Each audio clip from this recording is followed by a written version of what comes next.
Par souci de transparence, j'étais sarkozyste, vous le savez. Oui. Mais peut-être que tout le monde ne le sait pas, évidemment. J'ai été élu député, j'ai été rapporteur de plusieurs textes sous ça, et je le connais. Bon, donc je ne suis pas forcément le plus objectif qui soit.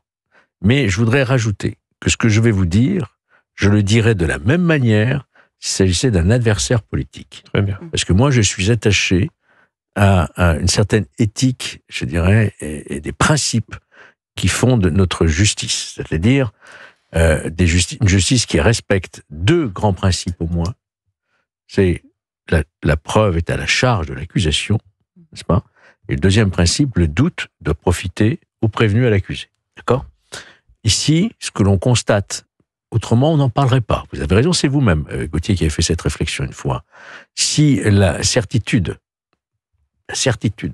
que cet argent, l'argent qui serait venu de la Libye, serait tombé dans les comptes de campagne de Nicolas Sarkozy, on ne passerait pas des heures à commenter. On dirait, c'est un désastre. C'est un désastre pour l'image de la France, etc., etc. Sauf que là, pourquoi on en parle? C'est parce que nous sommes tous saisis d'un doute. Et je vous mets au défi, ici, autour de cette table, qui mettrait sa main à couper que Nicolas Sarkozy est coupable? Voyez-vous? Moi, je ne le ferai pas. Donc, je pense que le parquet s'est assis sur un grand principe en invoquant une intime conviction. Ils ont l'intime conviction, d'accord? Ils parlent de faisceau d'indices. L'intime conviction qui repose sur un faisceau d'indices. Et quand on réclame contre un ancien chef de l'État une peine aussi lourde, de 7 ans, une peine aussi lourde, une accusation aussi grave, ne peut reposer que sur une preuve extraordinaire.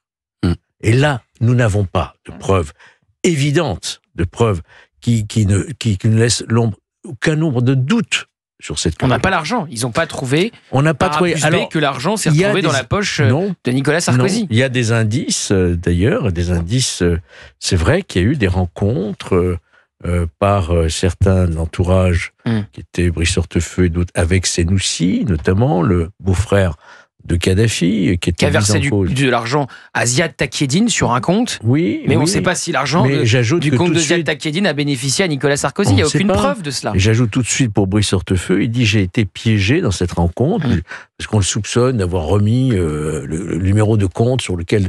Mais tout ça repose sur des constructions intellectuelles. Mais ça veut dire. Vous comprenez? Donc, à partir du moment où vous ne démontrez pas, vous ne pouvez pas rentrer en voie de condamnation.